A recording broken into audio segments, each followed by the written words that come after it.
اللہ تعالیٰ ہمیں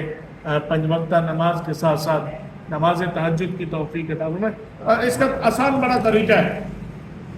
آسان طریقہ یہ ہے، دیکھیے جب ہم کوئی دعوت کرتے ہیں، جب ہم کوئی گھر میں پروگرام کرتے ہیں یا کوئی پلاننگ کرتے ہیں، تو ہم اپنی فیملی اور اپنے بچوں کے ساتھ مل کے تھوڑی دیر کے لیے بیٹھتے ہیں۔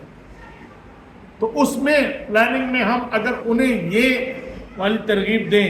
کہ بھئی ہم نے اتنے بجے اٹھنا ہے، اور دیکھتے ہیں کہ بھئی صبح سب سے پہلے کون اٹھ کے دوسروں کو جگاتا ہے،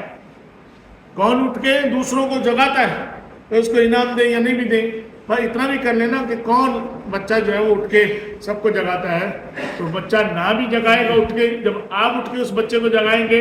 تو بالکل وہ الرٹ بیٹھے گا، بالکل وہ آپ کو تیار ملے گا، اور اسی میں جو ہے وہ نماز فجر بھی آسانی سے ادا ہو جائے گی۔ کہ جب آپ فیوچر پلاننگ بناتے ہیں، جب آپ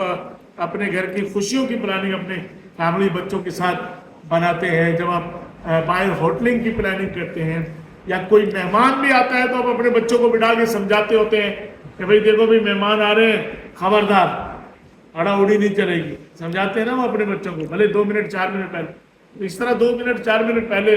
ہفتے کے ہفتے ایک سیکشن ایسا رکھ لیں۔ مانتے ہیں کہ آپ سارا دن آپ مصروف ہوتے ہیں، بچے مصروف ہوتے ہیں، رات کو لیٹ سویٹ آتے ہیں بچوں سے اتنے، لیکن ایک سنڈے کو یا جمعے کو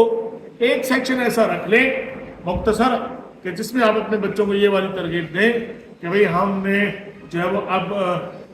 جو ہے وہ نماز شروع کرنی ہے۔ دیکھتے ہیں کہ ساری نمازیں آج کس کی پوری ہیں، وہی آپ کے بچے جو ہے آپ کو رزلٹ، کیونکہ مومن مسلمان کے جو ہے وہ اللہ رب العزت نے اس کے گھر پر، اس کے بچوں پر بھی یہ اپنا خاص کرم فرما رکھا ہے کہ وہ اگر اس طرف آتے ہیں تو شیطان کا وار چلتا ہی نہیں۔ جب وہ اس طرف آنے کی کوشش کرتے ہیں تو شیطان کا وار ہی نہیں چلتا، لیکن ہم نہیں اس طرف آتے ہیں، نئی ترکیب بناتے ہیں، کیونکہ ایک دن ہو جائے گا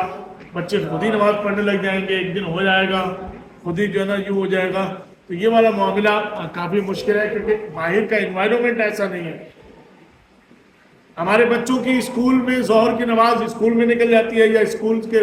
سے آتے ہوئے رستے میں نکل جاتی ہے، عصر اور مغرب ٹیوشن میں نکل جاتی ہے، تو عشاء کیا پڑھیں گے، فجر سونے میں نکل جاتی ہے۔